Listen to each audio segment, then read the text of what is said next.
درد و سلام ہو، یا شہ عرب و عجم کر دو کرم، آمین۔ پیارے اسلامی بھائیوں، قرآن مجید فرقان حمید ہر پارہ، ہر رکوع، ہر سورت، ہر آیت اور ہر لفظ ہمارے لیے اللہ کی بہت بڑی نعمت ہے۔ قرآن کی شان سبحان اللہ، یہ کلام اللہ ہے، یہ سب سے بڑا نبی پاک علیہ السلام کا معجزہ ہے، اور یہ ہم پر اللہ کریم کا بہت بڑا انعام ہے۔ قرآن کے اتنے فضائل ہیں کہ میں ساری رات اگر صرف قرآن کی فضیلتیں ہی بیان کرتا رہوں تو ختم نہیں ہوگا، مگر ایک جملہ مولا کائنات شیر خدا کرم اللہ تعالی وجہ الکریم کا اتنا کمال کا ہے کہ جس کو کہتے ہیں دل کے تار چھیڑ دیتا ہے۔ آپ کیا خوبصورت انداز میں قرآن کو سمجھاتے ہیں، شیر خدا ہے نا، علم کا، وہ کہتے ہیں نا، نبی پاک فرماتے ہیں میں علم کا شہر ہوں اور علی اس کا دروازہ ہے، تو باب علم ہے نا۔ کہتے ہیں جب میرا جی چاہتا ہے کہ رب مجھ سے بات کرے، کتنی بڑی بات ہے، اللہ سے ہم کیسے بات کر سکتے ہیں؟ کمیونیکیشن ود اللہ سبحانہ و تعالی۔ آج بڑے آدمی سے بات نہیں کر سکتے، نمبر نہیں ملتا، نمبر ملتا ہے تو فون نہیں اٹھتا، بیچ میں سیکرٹری، بڑے پرابلمز۔ اللہ سے بات کرنی ہے اور اللہ ہم سے بات کرے، کتنا کمال کا جملہ ہے۔ فرماتے جب میرا جی چاہتا ہے رب مجھ سے بات کرے، میں قرآن پڑھنے لگ جاتا ہوں، اور جب جی چاہتا ہے میں رب سے بات کروں، میں دعا کرنے لگ جاتا ہوں۔ ان دونوں کاموں میں کوئی زیادہ مشکل نہیں ہے۔ قرآن کیا ہے؟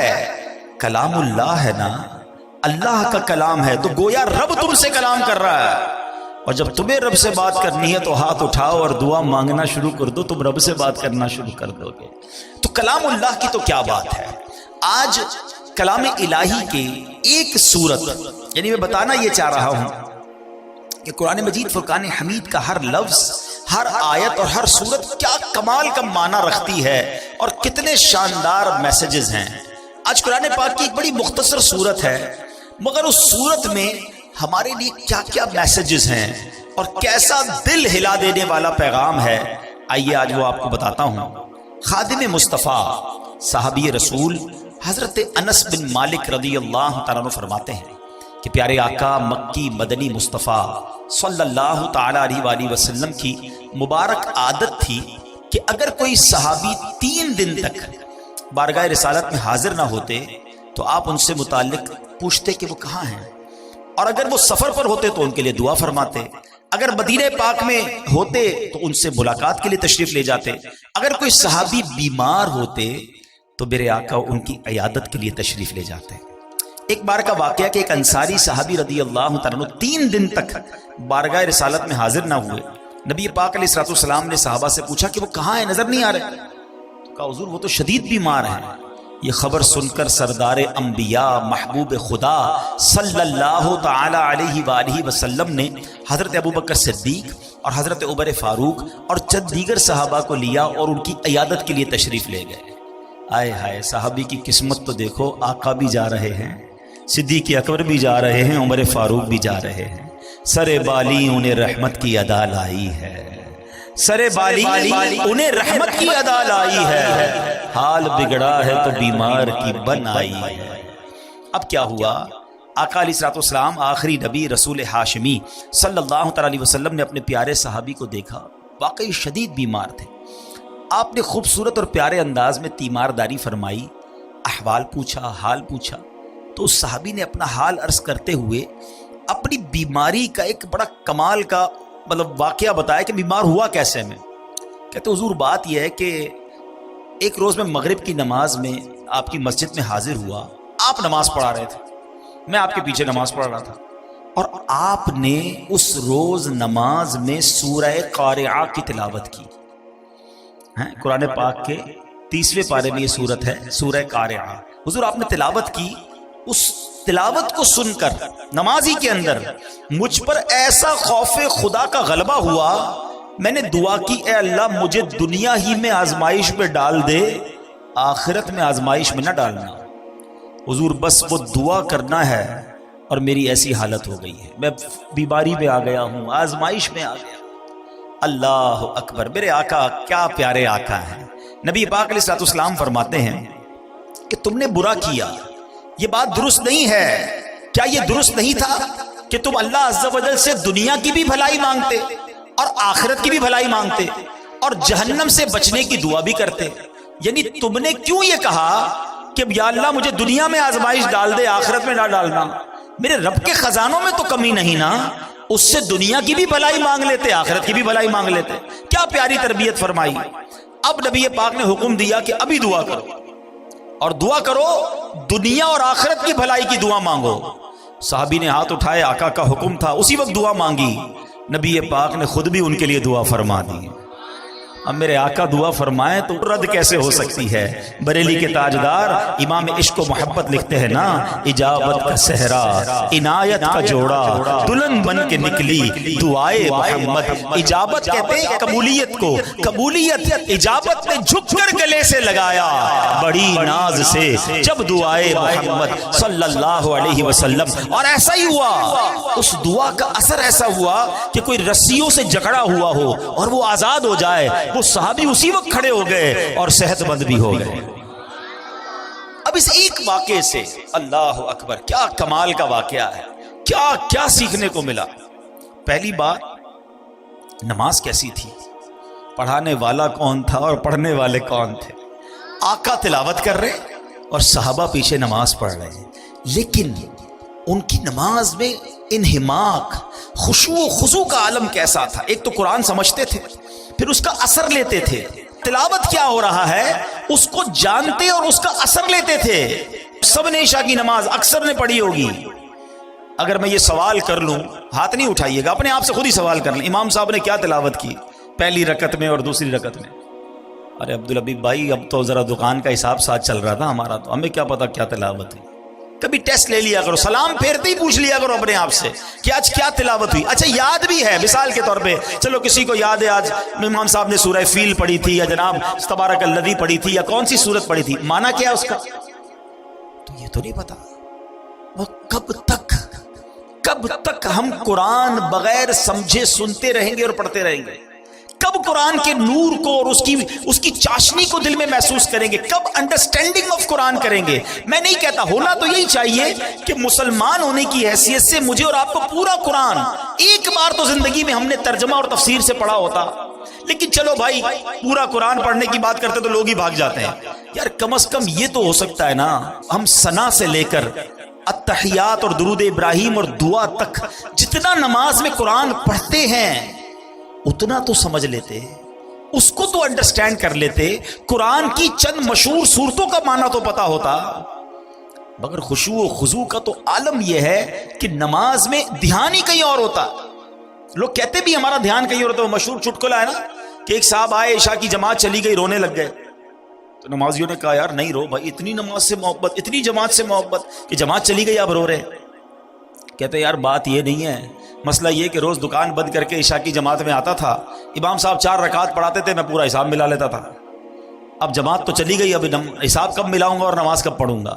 معاذ اللہ، یہ ہمارا ذہن نہیں ہوتا ہے۔ اچھا، اس کی بڑی وجہ بھی یہی ہے، علماء نے اس کا طریقہ بھی بتایا کہ ایک تو بندہ اپنے ذہن کو دنیاوی خیالات سے پاک کر کے، ایکچولی نماز کیا ہے؟ اللہ کی بارگاہ میں حاضری ہے۔ آپ کسی بہت بڑی شخصیت کے پاس، بڑے سیٹھ کے پاس، جس کے پاس آپ کی فائل رکی ہوئی ہو، اس افسر کے پاس جائیں تو دھیان کدھر ہوتا ہے؟ بالکل اس کی طرف فوکس، ہاتھ بندھے ہوئے، سر میرا چھوٹا سا کام، پلیز سائن، اتنی اس سے لجاجت، اس کی طرف فوکس۔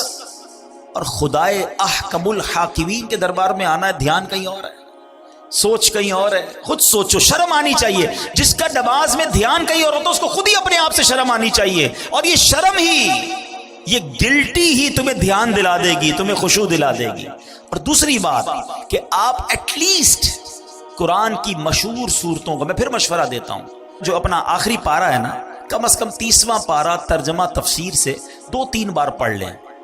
عموماً امام صاحب اسی میں سے تلاوت کر رہے ہوتے ہیں، ہم بھی انہی میں سے پڑھ رہے ہوتے ہیں۔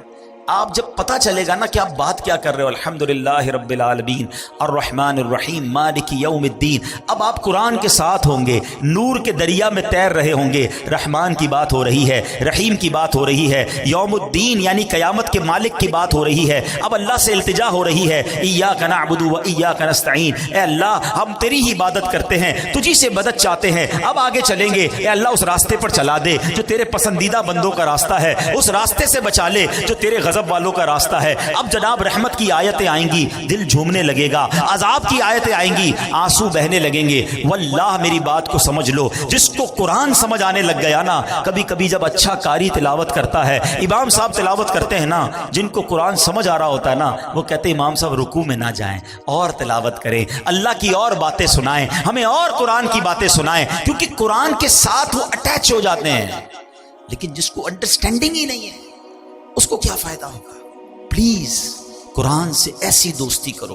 اور میں آپ کو کوئی بہت بڑا کام نہیں بتا رہا، کم از کم 30واں پارہ ترجمہ تفسیر، اب تو صراط الجنان آ گئی ہے، حاصل کر لے، پڑھ لیں، آپ کی زندگی بدل جائے گی۔ واللہ جس کو نماز سمجھ آنے لگ جائے گی اس کو نماز کا مزہ ہی اور آتا ہے۔ سبحان ربی العظیم جب وہ کہتا ہے اور وہ سمجھتا ہے کہ میں عظیم رب کی تعریف کر رہا ہوں، تو بعض اوقات تو آنکھوں سے آنسو نکلتے ہیں، سجدے میں جا کر سر جھکا کر سبحان ربی العالی جب دل کی گہرائیوں سے بندہ ادا کرتا ہے تو اللہ کو گویا یہ کہہ رہا ہوتا ہے، اے اللہ سر بھی تیرے دربار میں جھکا دیا، اب میں نے سب کچھ تیرے دربار میں جھکا دیا ہے، اپنا سراپا تیرے بارگاہ میں جھکا دیا ہے، اے اعلیٰ رب، اے مالک، اے خالق، اے سب سے بڑے مولا، اب مجھ پر نگاہ رحمت فرما دے۔ پھر بندہ اس کیفیت سے نماز پڑھتا ہے۔ تو اگر نماز کا لطف لینا چاہتے ہو تو نماز کو سیکھیں، نماز کو انڈرسٹینڈ کریں، نماز کے اندر جو قرآن ہے کم از کم اس کو جانیں۔ صحابی رسول نے سورہ قارعہ سنی، دل کی کیفیت بدل گئی، خوف خدا میں مبتلا ہو گئے۔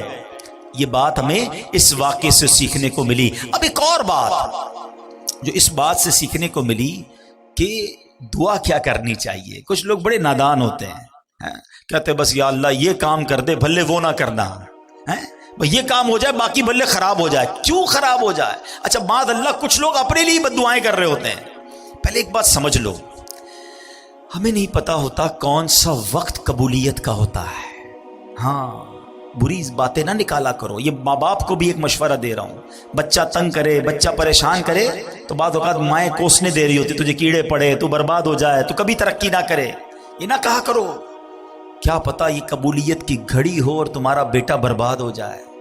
اچھی بات، اللہ کی بارگاہ میں اچھی باتیں اور اچھی دعائیں کرنی چاہیے، اور اپنے لیے بھی ایسے ہی کیا کریں۔ کیسی دعا کر دی کہ اللہ دنیا میں آزمائش میں ڈال دے، آخرت میں مت ڈالنا۔ ارے میرے رب کے خزانے بہت بڑے، اس سے مانگو نا، ربنا آتنا فی الدنیا حسنہ وفی الآخرۃ حسنہ وقنا عذاب النار۔ اے اللہ دنیا بھی اچھی کر دے، آخرت بھی اچھی کر دے، عذاب قبر سے بھی بچا لے۔ رب سے مانگو، مانگ کریم سے رہے ہو۔ ہمارے پاس پیسے تھوڑے ہوتے ہیں، ہمارے اور آپ کی اتھارٹی تھوڑی ہے، ہمیں لگتا ہے یار اس سے ایک چیز مانگوں گا دے دے گا، دو مانگوں گا دے نہیں سکے گا۔ بندہ کہتا ہے ایک ہی لے لو یار، دنیا والوں میں چلتا ہے۔ میرے رب کے خزانے جس کا کوئی کنارہ نہیں، وہ خزانے نہ ختم ہونے والے ہیں، وہ ہم سب کو جنت میں ڈال دے، اس کی رحمت میں کوئی کمی نہیں پڑے گی۔ تو مانگو نا اس سے دل کھول کر۔ تو رب سے ہمیشہ دل کھول کر اور یقین کے ساتھ مانگنا چاہیے، اور ایسی دعا نہیں کرنی چاہیے کہ جس میں آزمائش کی دعا، پریشانی کی دعا، بربادی کی دعا۔ اللہ پاک جو ہے ہمیں خوب اچھی دعائیں کرنے کی توفیق عطا فرمائے۔ اب آتے ہیں اس سورہ قارعہ میں تھا کیا ایسا کہ صحابی رسول اتنے خوف زدہ ہو گئے ہیں۔ اب ذرا اس سورہ قارعہ کے بارے میں جانتے ہیں، اور اس سے آپ کو ایک اور بات بھی سیکھنے کو ملے گی کہ جب ایک سورت میں اتنا کچھ ہے تو جو پورا قرآن سمجھ رہا ہوگا، پورا قرآن پڑھے گا، تو اس کے دل میں کیسی کیسی باتیں، کیسے کیسے خزانے آنا شروع ہو جائیں گے۔ سورہ قارعہ جو ہے، یعنی جس مبارک سورت کی تلاوت انصاری صحابی نے زبان مصطفیٰ سے سنی، ان پر خوف خدا کا غلبہ ہوا۔ یہ قرآن کریم کی مختصر صورتوں میں سے ہے، 30ویں پارے میں ہے، اس میں 1 رکوع ہے اور 11 آیتیں، بس صرف 11 آیات تلاوت کرو تو 2 منٹ میں پوری ہو جاتی ہے۔ اور اس سورت میں قیامت کی ہولناکیوں کو بیان کیا گیا ہے، اور سورہ قارعہ کے مضامین کے لحاظ سے 3 حصے بنتے ہیں۔ نمبر 1 قیامت کی ہولناکیوں کا بیان ہوا، دوسرے حصے میں اس بات کا بیان ہوا کہ جب قیامت آئے گی تو اس وقت دنیا کی کیا حالت ہوگی، ایٹماسفیئر کیسا ہوگا، اور تیسرے حصے میں قیامت کے اختتام کا بیان ہے کہ امتحان کیسے ہوگا، اس سینیریو میں جب لوگوں کا ایگزام ہوگا تو وہ کیسے ہوگا۔ صرف 11 آیتوں میں رب نے قیامت کا نقشہ بھی کھینچ دیا اور کیا ہوگا اس میں یہ بھی بتا دیا۔ اب ذرا غور سے دل تھام کر، اللہ کرے کہ ہم پر بھی اس صحابی رسول کی کیفیت کا صدقہ نصیب ہو اور ہم قرآن سنیں اور اللہ کے خوف سے بھی لرزہ کریں جب بھیانک، خوفناک اور عذاب کی باتیں ہوں۔ اللہ قرآن میں فرماتا ہے بسم اللہ الرحمن الرحیم القارعۃ ما القارعۃ وما ادراک ما القارعۃ۔ القارعہ، اس کا ترجمہ کیا اعلیٰ حضرت نے دل دہلانے والی۔ مل قارعہ، کیا وہ دل دہلانے والی؟ وما ادراک مل قارعہ، اور تم نے کیا جانا کیا ہے وہ دل دہلانے والی؟ 3 بار ایک ہی بات، القارعۃ مل قارعہ وما ادراک مل قارعہ۔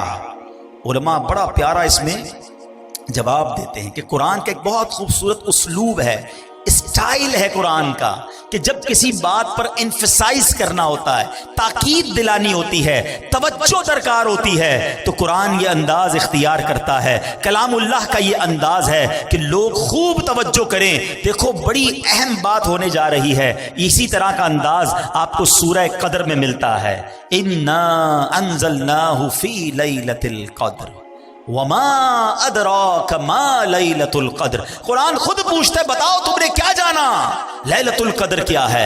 پھر قرآن اس کے بعد خود ہی بتاتا ہے، قرآن گویا بتاتا ہے کہ لیلۃ القدر کیا ہے۔ بالکل اسی طرح یہاں یہ انداز ہے کہ تم نے کیا جانا، کیا ہے دل دہلانے والی۔ اب القارعہ کس کو کہتے ہیں؟ مفسرین لکھتے ہیں کہ قارعہ قیامت کے ناموں میں سے ایک نام ہے۔ یہ لفظ کرعن سے بنا ہے، ایک چیز کو دوسری چیز پر اس زور سے مارا جائے کہ اس سے گرجدار آواز پیدا ہو، اس کو کرعن کہتے ہیں۔ یہ آواز جتنی زوردار، اتنی دل دہلانے والی ہوتی ہے۔ اگر آدمی غفلت میں ہو، اپنے دھیان میں بیٹھا ہو اور اچانک کوئی آواز آ جائے، مثال کے طور پہ اللہ نہ کرے کچھ زوردار دھماکہ سنائی دے، ہمارا دھیان کہیں اور ہو، فوراً انسان گھبرا جاتا ہے۔ گاڑی میں جا رہا ہے، کوئی بڑا ہارن بجا دے، بندہ ہل جاتا ہے۔ اچانک آنے والی آواز جو ہے وہ دل دہلا دیتی ہے۔ اب ذرا غور کیجئے کہ ہوگا کیا، ان مثالوں کو تصور میں رکھیے اور قیامت میں کیا ہوگا۔ فرمایا تاجر کاروبار میں مصروف ہوں گے، nobody knows، پتہ بھی نہیں ہوگا، کسی کو پتہ نہیں ہوگا۔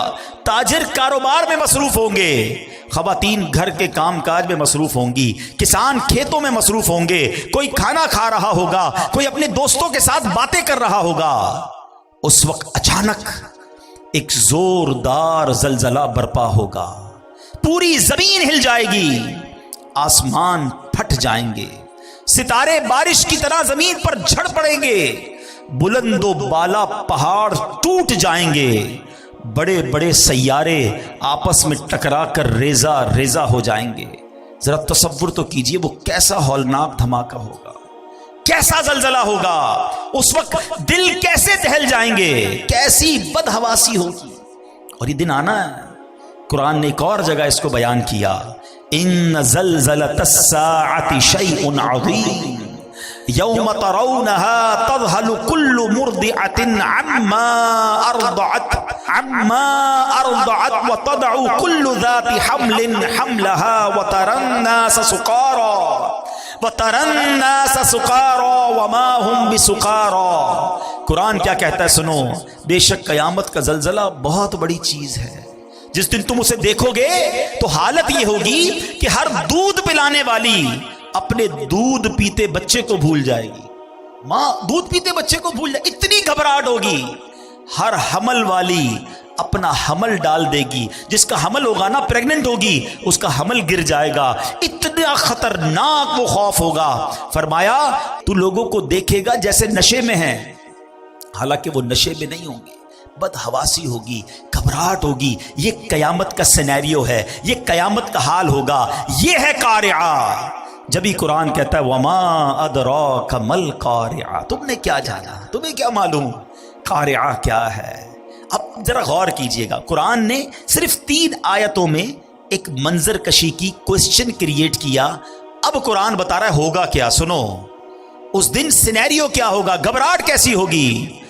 یوم یکون الناس کالفراش المبثوث، قرآن کہتا ہے جس دن آدمی پھیلے ہوئے پروانوں کی طرح ہوں گے. آپ نے دیکھا ہوگا جب بارشیں وغیرہ ہوتی ہیں تو پروانے آتے ہیں، بارشوں میں زیادہ آتے ہیں، اور وہ چھوٹے چھوٹے کیڑے کی طرح ہوتے پر اڑتے مکھی کی طرح، اور کوئی ادھر جا رہا ہوتا ہے، کوئی ادھر جا رہا ہوتا ہے، کوئی ٹکرا کے گر رہا ہوتا ہے، لائٹ سے ٹکرا رہے ہوتے ہیں، کوئی ڈائریکشن نہیں ہوتی ہے، ادھر ادھر بد حواسی ہوتی ہے پروانوں میں. قرآن نے مثال دی کہ لوگ ایسے ہوں گے جیسے پروانے، کوئی ادھر بھاگ رہا ہوگا، کوئی ادھر بھاگ رہا ہوگا، ہر کوئی گھبرایا ہوا ہوگا، بالکل ہوش و حواس نہیں ہوگا. یہ تو لوگوں کا حال ہوگا. اب قرآن اگلی آیت میں کہتا ہے وَتَكُونُ الْجِبَالُ كَالْعِهْنِ الْمَنْفُوشِ، یہ پہاڑ جو ہے نا دنیا کی طاقتور ترین چیز ہے. آپ نے دیکھا ہوگا کتنے بڑے بڑے پہاڑ ہیں، اتنے دیو ہوئکل جس کو کہا جاتا ہے پہاڑ. یہ پہاڑ ہلاؤ تو ہلتے نہیں ہیں، کتنے سال لگتے ہیں پہاڑ کو توڑنے میں. ہمارے سائیڈ ایریا وغیرہ میں پہاڑوں کو توڑ کے روڈ بنائے گئے تو ہم دیکھتے تھے سالوں لگتے تھے، ڈائنامٹ سے اڑانا پڑتا تھا، مگر تھوڑا سا حصہ ہلتا ہے اس کا. مگر اللہ فرماتا ہے جب قیامت کا زلزلہ آئے گا نا تو یہ پہاڑ پتہ ہے کیسے ہو جائیں گے. وَتَكُونُ الْجِبَالُ كَالْعِهْنِ الْمَنْفُوشِ، کہ کہا پہاڑ رنگ برنگی دھنکی ہوئی اون کی طرح ہو جائیں گے. یہ ہمارے علاقے میں بھی آپ نے دیکھا ہوگا وہ رضائی بنانے والے کو، رضائی بنانے والا آپ نے دیکھا ہوگا ڈنڈی مارتا ہے رضائی پہ جب بنا رہا ہوتا تو اون جو ہے نا، اون روئی وہ اڑتی ہے. قرآن کہتے ہیں جیسے یہ روئی اڑتی ہے نا ایسے پہاڑ اڑ رہے ہوں گے. صرف 2 آیتوں میں ہمارے سامنے قیامت کا نقشہ آ گیا کہ لوگ بدحواس ہوں گے. یوم یکون الناس کالفراش المبثوث، اور پہاڑ کیسے ہوں گے وَتَكُونُ الْجِبَالُ كَالْعِهْنِ الْمَنْفُوشِ، کہ پہاڑ تو اون کی طرح اڑ رہے ہوں گے. اب ہمارا کیا ہوگا؟ یہی خوف بہت تھا نا. نہیں ابھی تو بات شروع ہوئی ہے. اب ذرا انڈرسٹینڈ کرو بات کو. اللہ نہ کرے کوئی اچانک آفت آ جائے، کوئی ٹینشن آ جائے، زلزلہ آ جائے اور آپ بھاگ رہے ہوں اور کوئی بندہ آپ کو روکے، یار رکو ذرا بتاؤ تم نے آج دن کیسے گزارا ہے. تو آپ کہیں گے اللہ کے بندے حالت دیکھ رہے ہو، اتنی بڑی ٹینشن میں تم مجھ سے سوال کر رہے ہو. مگر سنو، اتنے خطرناک ماحول میں ہم سب سے سوال کیے جائیں گے. 1-2 دن کے لیے نہیں، پوری زندگی کا حساب بھی اسی حالت میں دینا ہوگا.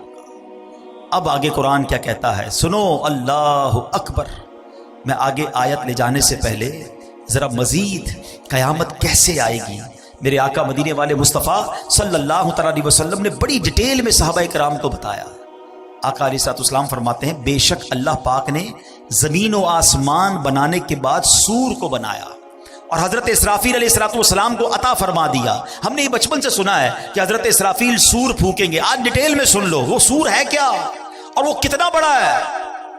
تو حضرت اسرافیل کے بارے میں نبی پاک فرماتے ہیں کہ حضرت اسرافیل سور کو اپنے منہ میں لیے ہوئے ہیں اور عرش الہی کی طرف دیکھ رہے ہیں کہ اور انتظار میں ہیں کہ سور پھونکنے کا کب حکم دیا جاتا ہے. یعنی وہ ریڈی بیٹھے ہیں، تیار ہیں، جب رب کی طرف سے حکم آنا ہے حضرت اسرافیل نے سور پھونک دینی ہے. حضرت ابو ہریرہ فرماتے ہیں میں نے عرض کی یا رسول اللہ صلی اللہ علیہ وسلم یہ سور ہے کیا؟ کیا بات ہے صحابہ کرام کی، اتنے سوالات کر لیے، اتنے ڈیٹیل کوئسچن کر لیے، ہمیں سمجھنا آسان ہو گیا. سنو نبی پاک فرماتے ہیں آج ڈیٹیل میں سمجھ لو. آقا نے فرمایا ایک نورانی سینگ ہے. عرض کی گئی حضور کتنا بڑا ہے؟ فرمایا بہت بڑا ہے. اس ذات کی قسم جس کے قبضے میں میری جان ہے، سور کا دائرہ زمین و آسمان کی چوڑائی جیسا ہے. اتنا بڑا، یوں سمجھیے. اب اس کو نارمل زبان میں سمجھانے کے لیے وہ ہارن جس طرح ہوتا ہے، ایک پائپ جس طرح ہوتا ہے، سور اس طرح کا ہے مگر وہ اتنا بڑا ہے کہ اس کا جو دائرہ ہے وہ زمین و آسمان کی چوڑائی جیسا ہے. اور حضرت اسرافیل کو اللہ کریم 3 بار سور پھونکنے کا حکم فرمائے گا. یہ سور 3 بار پھونکا جائے گا، یاد رکھیے گا. نمبر 1، پہلی بار نفخہ فزع یعنی گھبراہٹ کی پھونک ہوگی. دوسری بار نفخہ صعق یعنی موت کی پھونک ہوگی، اور تیسری نفخہ قیام یعنی موت کے بعد دوبارہ اٹھائے جانے کی وہ پھونک ہوگی۔ یہ 3 بار حضرت اسرافیل جو ہے وہ سور پھونکیں گے۔ اور اب سنو کیا ہوگا۔ 3 بار جو سور پھونکی جائے گی نا، اس کی ڈیٹیل بھی نبی پاک نے بیان کی۔ فرمایا اللہ پاک حضرت اسرافیل کو جب پہلی بار سور پھونکنے کا حکم دے گا نا، اس کو فرمائے گا انفخ نفخۃ الفزع یعنی گھبراہٹ کی پھونک مارو۔ حضرت اسرافیل علیہ السلام پھونک ماریں گے۔ اب جب اس کی ہولناک آواز آئے گی نا تو زمین و آسمان والے گھبرا اٹھیں گے۔ اللہ جسے محفوظ فرمائے، باقی لوگ گھبرا اٹھیں گے۔ اللہ پاک کے حکم سے حضرت اسرافیل اس آواز کو، اس پھونک کو اور لمبا کریں گے۔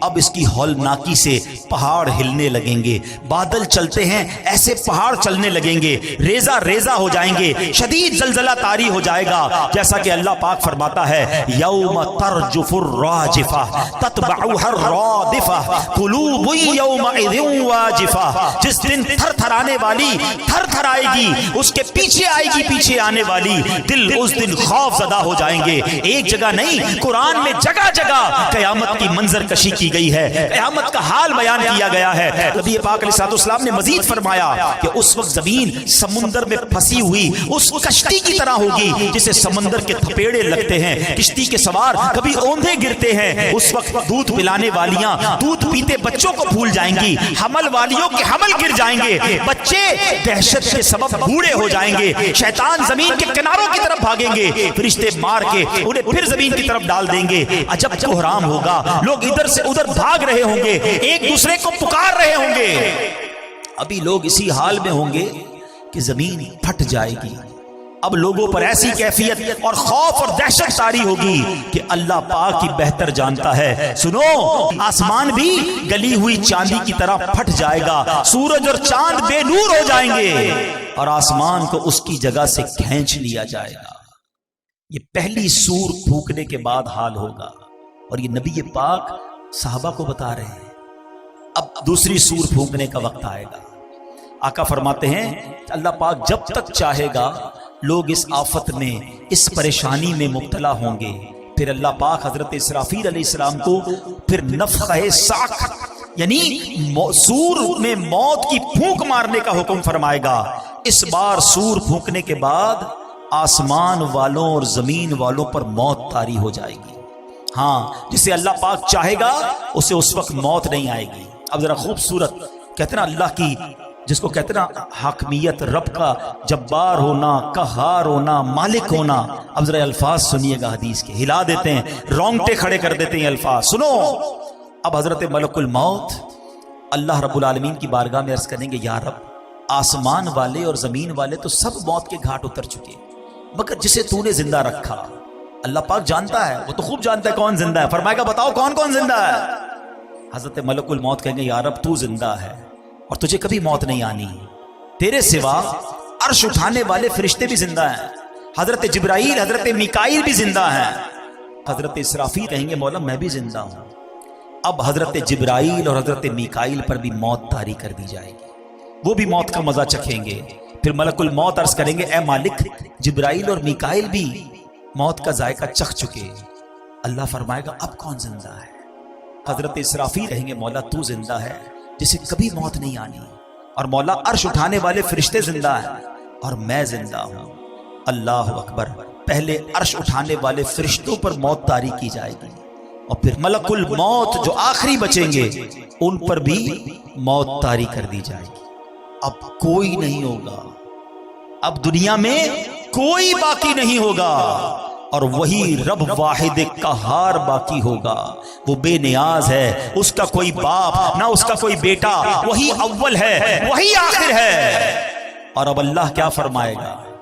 اچھا، اللہ اس وقت جو فرمائے گا نا وہ بھی رب نے قرآن میں بیان کر دیا ہے۔ کاش قرآن پڑھنے والے بن جاتے ہیں، سب کچھ موجود ہے قرآن میں۔ اللہ پتہ ہے کیا فرمائے گا؟ لمن الملک اليوم، آج کس کی بادشاہی ہے؟ اللہ اکبر، ان جملوں کی ہیبت کو اگر سمجھو نا، اللہ فرما رہا ہے جب دنیا میں کوئی باقی نہیں ہے، ان تمام متکبرین، ان تمام جابرین، ان تمام لوگوں سے خطاب ہوگا جو سمجھتے تھے کہ ہمارے دم قدم سے دنیا قائم ہے، ہم ہیں تو جناب فیصلے ہوتے ہیں، ہماری اتھارٹی ہے۔ اب اللہ فرمائے گا لمن الملک اليوم، آج کس کی بادشاہی ہے؟ اس وقت کوئی جواب دینے والا ہی نہیں ہوگا، اب اللہ خود ہی جواب ارشاد فرمائے گا، اور وہ جواب بھی قرآن میں موجود ہے۔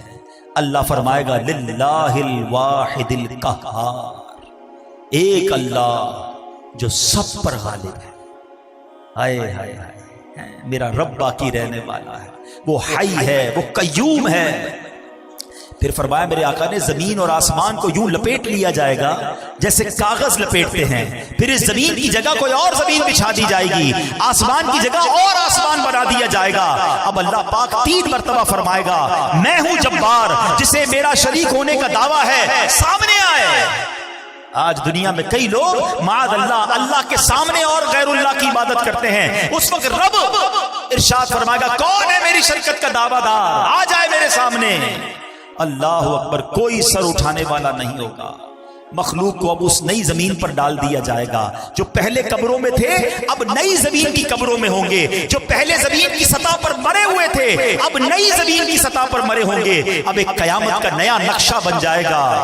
آخری نبی رسول ہاشمی صلی اللہ تعالی علیہ وسلم اپنا پرسوز بیان جاری رکھتے ہوئے مزید فرماتے ہیں، اب اللہ پاک فرمائے گا عرش اٹھانے والے فرشتے زندہ ہو جائیں۔ رب نے فرمانا ہے نا، وہ فرشتے زندہ ہو جائیں گے، حکم ہوگا جبرائیل اور میکائیل زندہ ہو جائیں، وہ بھی زندہ ہو جائیں گے۔ اب اللہ پاک حضرت اسرافیل کو حکم دے گا مرنے کے بعد اٹھائے جانے والی سور پھونکو۔ اب حضرت اسرافیل تیسری بار سور پھونکیں گے اور اس سے تمام روحیں نکل آئیں گی۔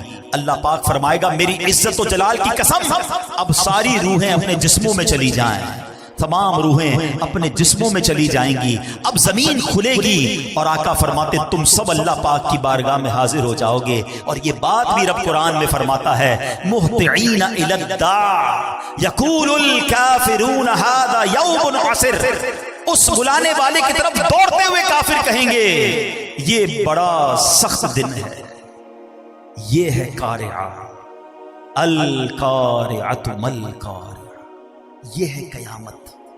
اچھا جو قیامت کا حساب کتاب ہے نا وہ تو اب تیسری بار اٹھنے کے بعد معاملہ شروع ہوگا، یہ تو قیامت طاری ہونے کا منظر تھا کہ قیامت طاری کیسے ہوگی، اس میں دنیا سے لوگ جائیں گے کیسے، کیسے سور پھونکی جائے گی اور پھر دوبارہ اٹھایا جائے گا۔ حساب و کتاب، میزان کا معاملہ، پل صراط کا معاملہ، یہ تو تیسری باری سور پھونکنے کے بعد ہوگا۔ مگر قرآن ہمیں سمجھا رہا ہے کہ دیکھو وہ دن آنے والا ہے، اس دن کی تیاری کر لو، اور وہ دن کیسا ہوگا؟ اللہ اکبر، قیامت 50,000 سال کا دن ہے۔ میدان محشر کی گرمی کیسی ہوگی کہ پہلے لوگوں کے جسم سے پسینہ نکلے گا اور 70 گز زمین میں جذب ہوگا، اور اس کے بعد زمین اور پسینہ نہیں پی سکے گی، تو پھر یہ پسینہ اوپر اٹھے گا، کوئی اپنے ٹخنوں تک پسینے میں ہوگا، کوئی گھٹنے تک ہوگا۔ کچھ گناہگار تو ایسے ہوں گے جو اپنے ہی پسینے میں ڈبکیاں کھا رہے ہوں گے۔ اب اس کیفیت میں کیا ہوگا؟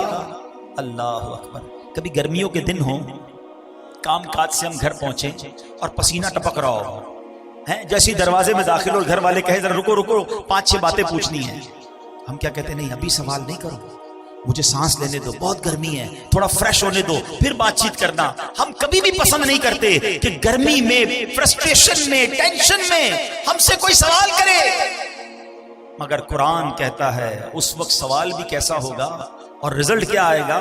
فَأَمَّا مَنْ ثَقُلَتْ مَوَازِينُهُ فَهُوَ فِي عِيشَةٍ رَاضِيَةٍ۔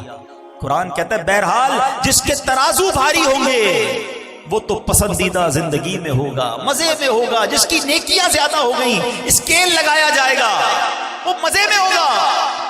اللہ اکبر، اور مزے میں کہاں ہوگا؟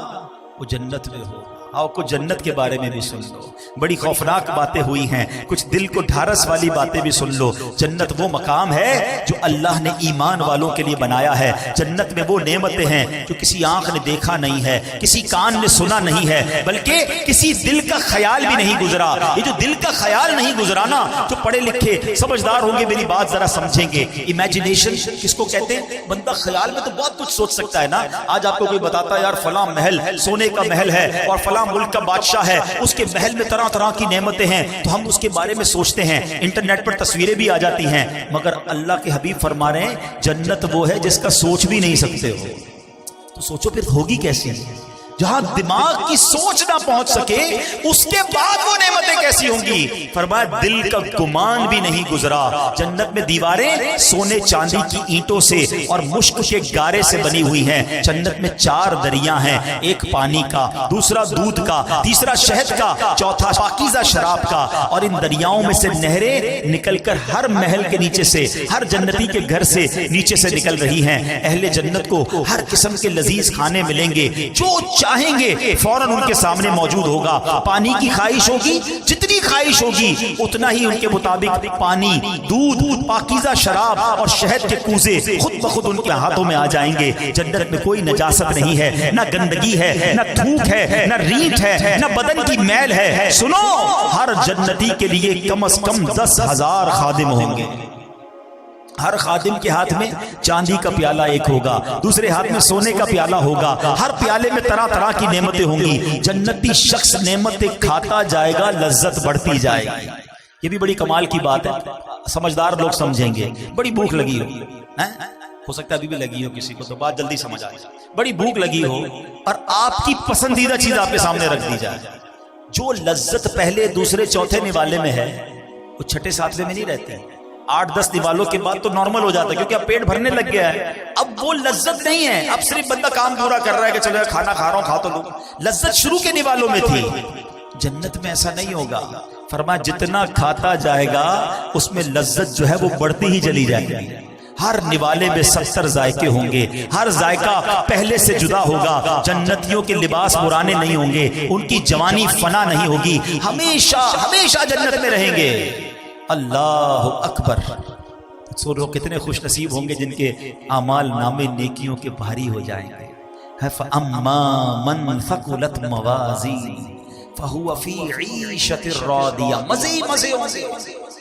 لیکن آگے قرآن ڈرا رہا ہے، سمجھا رہا ہے زندگی کیسے گزارنی ہے. سنو، وَأَمَّا مَنْ خَفَّتْ مَوَازِينُهُ فَأُمُّهُ هَاوِيَةٌ. پھر وہی انداز، وما ادراک ما ہی، تم نے کیا جانا ہاویہ کیا؟ نار حامیہ. قرآن کہتا ہے بہرحال جس کے ترازو ہلکے پڑ جائیں گے اس کا ٹھکانہ ہاویہ ہوگا. کیا معلوم وہ کیا ہے؟ فرمایا ایک شعلے مارتی آگ ہے. جنت کی تعریف، جنت کی ڈیفینیشن سن لی نا، آؤ کچھ جہنم کے بارے میں بھی سن لو. تیاری کرو جنت کی، بچاؤ اپنے آپ کو جہنم کی آگ سے. ہم میں سے کوئی بھی وہ عذاب برداشت نہیں کر سکے گا. جہنم اللہ پاک کے قہر و غضب کا مقام ہے. جہنم کی آگ نہایت گرم ہے. حدیث پاک میں آتا ہے یہ دنیا کی آگ جہنم کی آگ کے 70 اجزاء میں سے ایک جز ہے. اگر اس دنیاوی آگ کو پانی سے 2 مرتبہ ٹھنڈا نہ کر دیا گیا ہوتا تو تم اس سے فائدہ نہ اٹھا سکتے. یعنی اس آگ کو ہمیں ٹھنڈا کر کے پیش کیا گیا ہے تو ہم اس آگ سے فائدہ اٹھا سکتے ہیں. جہنم کی آگ 70 ٹائم زیادہ خطرناک ہے. آپ سوچو تو صحیح، اس دنیا کی آگ کی تپش کتنی ہے. خالی دنیا میں چولہے کی آگ نہیں ہے، ایسی آگ ہے جب آتش فشاں پڑتا ہے تو بتایا جاتا ہے کتنے ہزار فارن ہائٹ وہ آگ نکلتی ہے، لوہے کو پگھلا دیتی ہے، شہروں کے شہر تہس نہس ہو جاتے ہیں. اتنی خطرناک آگ دنیا میں موجود ہے. اور جہنم کی آگ اس سے 70 گنا زیادہ خطرناک ہے. دنیا کی آگ اللہ پاک سے دعا کرتی ہے کہ اللہ پاک مجھے جہنم کی آگ میں دوبارہ نہ لوٹانا. آگ پناہ مانگتی ہے جہنم کی آگ سے. حضرت جبرائیل پیارے آقا علیہ الصلوۃ والسلام کی خدمت میں قسم اٹھا کر کہا انہوں نے کہ اگر جہنم کو سوئی کے ناکے کے برابر کھول دیا جائے تو تمام زمین والے اس کی گرمی کے سبب مر جائیں. روایت کے مطابق جہنم کی آگ 1000 سال تک دھکائی گئی، یہاں تک کہ وہ سرخ ہو گئی. پھر 1000 برس تک دہکائی گئی، یہاں تک کہ سفید ہو گئی. پھر 1000 برس تک بھڑکائی گئی، یہاں تک کہ سیاہ ہو گئی. اب وہ نری کالی سیاہ ہے جس میں روشنی کا نام بھی نہیں ہے. کون برداشت کر سکے؟ کون جا سکے؟ یہ کیسا شیطان مردود ہے، نہ جنت کا شوق بڑھانے دیتا ہے نہ جہنم کا خوف آنے دیتا ہے. کرونا وائرس کا خوف ہے، دیکھا نہیں ہم میں سے کسی نے. ہیں لاکھوں کروڑوں لوگ ہیں دنیا میں، چند لوگوں کو ہوا، ساری دنیا پریشان، مگر نبی پاک کے سچے وعدے، قرآن کی میں آیتیں سنا رہا ہوں کہ سنو، اعمال ناموں میں گناہ زیادہ ہوئے نا تو جہنم میں جاؤ گے، اور جہنم ایسی ہے، مگر اس میں کون توبہ کر رہا ہے؟ کون اللہ کو راضی کرنے والی زندگی گزار رہا ہے؟ کون حرام روزی چھوڑ رہا ہے؟ کون شراب سے دور بھاگ رہا ہے؟ کون نافرمانیوں سے دور جاتا ہے؟ حرام دیکھ رہے ہیں، حرام کھا رہے ہیں، حرام سن رہے ہیں، نمازیں قضا ہو رہی ہیں، سوچو یہ کدھر جا رہے ہیں؟ یہ شیطان نے کیسی غفلت کی چادر اڑا دی ہے ہم پر۔ کیوں نہیں تیاری کرتے اس جنت کی؟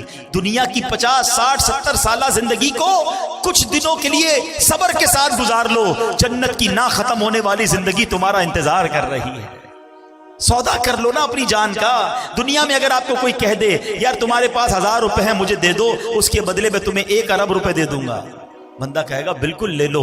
بالکل، یہ تو کمپیریزن ابھی بھی دنیا میں بنتا ہے، مگر جنت اور دنیا کا کوئی کمپیریزن نہیں، مگر سمجھانے کے لیے کہ اے بندے 50 60 70 سال میری فرما برداری میں گزار لے، نہ ختم ہونے والی جنت کی ابدی نعمتیں میں تجھے عطا فرما دوں گا۔ مگر ہم اس سودے کے لیے تیار ہی نہیں ہو رہے، ہم اپنے آپ کو تیار ہی نہیں کر پا رہے۔ خدا را آج سورہ قارعہ اور قیامت کے احوال سن کر، جہنم کی ہولناکی کو سن کر ہم زندگی میں کچھ فیصلہ کریں، اپنے آپ کو بدلنے کی کوشش کریں۔ اپنے بیان کے آخر میں ایک دل دہلانے والا واقعہ جب میں نے پڑھا، صحابی رسول حضرت عبداللہ ابن مسعود رضی اللہ عنہ سے روایت ہے کہ ایک بار ایک شخص بارگاہ رسالت میں حاضر ہوا، عرض کیا یا رسول اللہ صلی اللہ تعالی علیہ وسلم، کوئی ایسا مومن بھی ہے جو جہنم میں باقی رہ جائے گا؟ ذرا غور سے سنیے گا، ہو سکے تو سر جھکا کر سنیے۔ فرمایا ہاں، ایک شخص جو جہنم کے گہرے گھڑے میں ہوگا اور اونچی آواز سے یا حنانو یا منان پکار رہا ہوگا، اس کی آواز بلند ہوگی، اس آواز کو حضرت جبرائیل سنیں گے، کہیں گے العجب العجب، عجیب بات ہے، عجیب بات ہے۔ پھر حضرت جبرائیل علیہ السلام اللہ عز و جل کے عرش کے سامنے حاضر ہوں گے، سر سجدے میں رکھ دیں گے۔ اللہ پاک فرمائے گا ارفع راسک یا جبرائیل، اے جبرائیل اپنا سر اٹھاؤ۔ حضرت جبرائیل علیہ السلام سر اٹھائیں گے، اللہ پاک فرمائے گا جبرائیل تم نے کیا عجیب چیز دیکھی ہے؟ عرض کریں گے یا اللہ میں نے ایک آواز سنی ہے، کوئی شخص جہنم کے گہرے گھڑے میں یا حنان یا منان پکار رہا۔ اللہ پاک فرمائے گا جبرائیل مالک یعنی داروغہ جہنم کے پاس جاؤ اور انہیں کہو کہ وہ بندہ جو یا حنان یا منان پکار رہا ہے اسے جہنم سے نکال لاؤ۔ حضرت جبرائیل علیہ السلام جہنم کے دروازے پر تشریف لے جائیں گے، دستک دیں گے، حضرت مالک باہر آئیں گے، حضرت جبرائیل علیہ السلام انہیں اللہ پاک کا حکم سنائیں گے، حکم سن کر حضرت مالک علیہ السلام جہنم کے اندر جائیں گے۔ ہمارے پیارے آقا علیہ السلام نے فرمایا جیسے ماں اپنے بچوں کو پہچانتی ہے، حضرت مالک ایسے ہی جہنم کو پہچانتے ہیں۔ اس کے باوجود آپ یا حنان یا منان کہنے والے شخص کو تلاش نہیں کر پائیں گے۔ باہر تشریف لائیں گے، حضرت جبرائیل سے عرض کریں گے اے جبرائیل جہنم نے گہرا سانس لیا ہے، اس لیے کون سی چیز پتھر ہے، کون سی چیز لوہا ہے اور کون انسان ہے اس کی پہچان نہیں ہو رہی۔ حضرت جبرائیل پھر اللہ کی بارگاہ میں سجدہ کریں گے، اللہ پاک ارشاد فرمائے گا اے جبرائیل سر اٹھاؤ، تم یا حنان یا منان کہنے والے کو کیوں نہیں لائے؟ جبرائیل عرض کریں گے مولا داروغہ جہنم حضرت مالک نے بھی معذرت کر لی ہے، کہتے جہنم نے سانس لیا ہے، اس کی وجہ سے پتھر لوہے اور انسانوں کے درمیان کوئی فرق نہیں بچا۔ اللہ گویا سبھی جل کر جس کو کہنا کوئلہ بن چکے، کسی چیز کی پہچان نہیں ہو پا رہی ہے۔ اللہ پاک فرمائے گا جبرائیل مالک سے کہو میرا بندہ جہنم کے فلاں گھڑے میں فلاں کونے میں اس طرح پڑا ہوا ہے۔ حضرت جبرائیل جہنم کے دروازے پر جائیں گے اور حضرت مالک کو یا حنان یا منان پکارنے والے کا پتہ بتائیں گے۔ حضرت مالک جہنم کے اندر جائیں گے تو دیکھیں گے ایک شخص ہے، اس کے پاؤں اس کی پیشانی کے ساتھ اور ہاتھ گردن کے ساتھ بندھے ہوئے ہیں اور جہنم کے سانپ بچھو اس کے ساتھ لپٹے ہوئے ہیں۔ حضرت مالک اس کی زنجیریں توڑ دیں گے اور جہنم سے نکال کر حضرت جبرائیل علیہ السلام کے حوالے کر دیں گے۔ حضرت جبرائیل اسے عرش الہی کے سامنے لے کر حاضر ہوں گے، سر سجدے میں رکھیں گے۔ اللہ پاک فرمائے گا اے جبرائیل سر اٹھاؤ۔ جبرائیل علیہ السلام سر اٹھائیں گے، اب اللہ پاک اس بندے سے فرمائے گا اے میرے بندے کیا میں نے تیری بہترین تخلیق نہیں کی تھی؟ کیا میں نے تیری طرف رسول نہیں بھیجے تھے؟ کیا ان رسولوں نے تمہیں میری کتاب نہیں سنائی تھی؟ کیا میرے رسولوں نے تجھے نیکی کا حکم نہیں دیا تھا؟ تجھے برائی سے منع نہیں کیا تھا؟ وہ بندہ ساری باتوں کو مانے گا، اقرار کرے گا یا اللہ تو نے میری بہت اعلیٰ تخلیق فرمائی، تیرے رسول بھی تشریف لائے، انہوں نے تیرے احکام بھی سنائے۔ اللہ پاک فرمائے گا پھر تو نے فلاں فلاں گناہ کیوں کیے؟ وہ عرض کرے گا یا اللہ میں نے اپنی جان پر ظلم کیا جس کی سزا میں مجھے جہنم میں ڈال دیا گیا، اللہ اس کے باوجود میری امید نہیں ٹوٹی، مجھے تیری رحمت سے امید تھی، اسی لیے میں یا حنان یا منان پکارتا رہا۔ مولا تو نے اپنے فضل سے مجھے جہنم سے نکالا ہے، یا اللہ مجھ پر رحم فرما دے۔ اللہ پاک فرمائے گا اے فرشتوں گواہ ہو جاؤ میں نے اس بندے پر رحم کیا اور اسے معاف کر دیا۔ رحمت دا دریا الہی ہر دم وغدہ تیرا، جے قطرہ بخشے میں کم بن جاوے میرا، عدل کرے تے تھر تھر کمبن اچھیاں شانہ والے، فضل کرے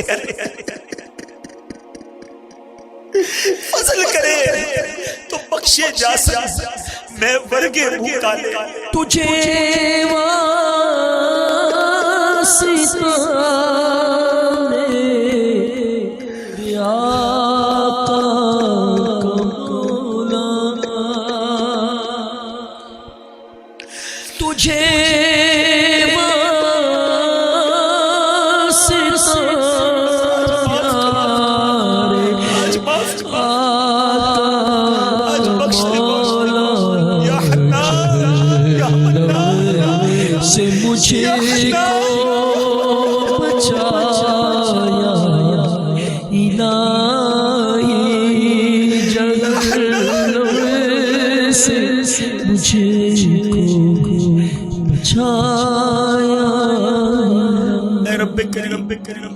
گناہ کر چکے، خطائیں کر چکے، بس آج آؤ میٹھے اسلامی بھائی اللہ سے سچی توبہ کرتے ہیں، دوستی کر لو مالک سے، تو بڑا کریم ہے، دنیا والے نہیں معاف کرتے ہیں۔ عدالت میں جاؤ نا اور اپنے جرم کا اقرار کرو تو سزا سنائی جاتی ہے، جج یہ نہیں کہتا تم نے مان لیا تو جاؤ معاف کرتا ہوں، مگر میرے رب کی عدالت کے دستور نرالے ہیں، بس مجرم ایک بار مان لے، شرمسار ہو جائے، توبہ کر لے، بڑا کریم ہے۔ دیکھو نا میں نے اور آپ نے کتنی بار اپنی ماں کی بات نہیں مانی، مگر جب بھی ماں کے پاس گئے اس کے پیر پکڑ لیے، اس کو لجاجت کے ساتھ روتے ہوئے منایا، ماں نے سینے لگایا نا۔ رب تو کئی ماؤں سے زیادہ چاہنے والا ہے، اس کی رحمت تو چاہتی ہے ہم بخشے جائے، ہم کیسے اس عذاب کو سہ سکیں، ہم جہنم پہ کیسے جا سکیں گے، ہم قیامت کی ہولناکی کیسے برداشت کر سکیں گے؟ بس اب ایک ہی طریقہ ہے کہ رب راضی ہو جائے، ورنہ ہمارے پاس کوئی آسرا نہیں ہے، ہمارے پاس اور کوئی طریقہ نہیں ہے۔ اگر اللہ ناراض ہو گیا نا پھر کچھ بھی نہیں بچے گا، اور رب راضی ہونا چاہیے، اور رب کی رضا یہ ہے کہ بندہ اس سے معافی مانگے، اس سے توبہ کرے اور آئندہ گناہ نہ کرنے کا پکا ارادہ کرے۔ آؤ میرے پیارے اسلامی بھائیو، قرآن سنا ہے، رب کا کلام سنا ہے، جہاں رب کے غضب کو سنا ہے نا وہ رحمان بھی بڑا ہے، وہ رحیم بھی بڑا ہے۔ پلدائے بدکار ہوں بے حد زنینوں خار ہوں، پلدائے بدکار ہوں بے حد زنینوں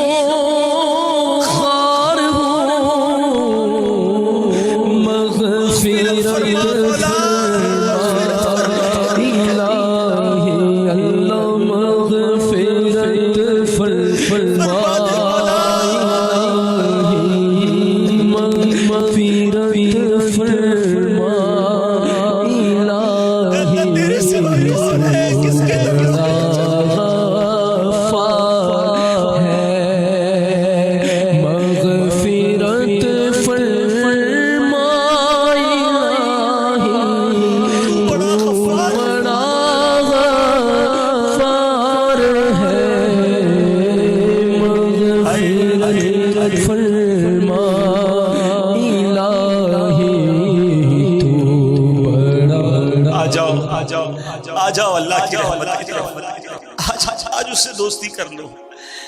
اگر میرا کوئی ایسا بھائی بیٹھا ہے جو نمازیں قضا کرتا ہے, توبہ کر بس. اب سچی پکی نیت کر لو کہ آج کے بعد نماز قضا نہیں کروں گا. اگر کوئی حرام کماتا ہے نا, دیکھو چھوڑ دو اسے, توبہ کر لو, اللہ تمہیں غیب سے حلال دے گا. بس سچی نیت کر لو, رب نے جو نصیب میں لکھا ہے وہ مل کر رہے گا. حرام کمانا چھوڑ دو, حرام کھانا چھوڑ دو, حرام صحبتیں چھوڑ دو, گندی چیزیں دیکھنا چھوڑ دو, سننا چھوڑ دو. ہم کمزور ہیں, یہ بھی ہم اللہ سے ہی کہیں گے نا, یا اللہ میں پہلے بھی توبہ کی, پھر گناہ میں پڑ گئے, آج پھر توبہ کرتا ہوں مالک, پھر توبہ کرتا ہوں. بس تم توبہ پر استقامت بھی دے دے. پتہ نہیں کب دنیا سے چلا گیا اور وہاں مارا گیا, وہاں پکڑا گیا, تو میرا بنے گا کیا؟ اے اللہ اس کمزور بندے پر رحم کر, اور آج سچی توبہ عطا کر, آج سچی پکی توبہ عطا کر. اور یہ دعوت اسلامی ہے پیارے اسلامی بھائی, جو ہمیں ہماری آخرت کی تیاری کرواتی ہے. ہم کچھ بھی کر لے, قیامت تو آئے گی نا, حساب کتاب تو ہوگا نا, اس سے بچ کوئی نہیں سکتا. مگر آج جس تفصیل سے ہم نے قیامت کا ذکر سن لیا, جس طرح کا یہ حالات ہوں گے, ہم تو بڑے کمزور ہیں, ہمارا کیا بنے گا؟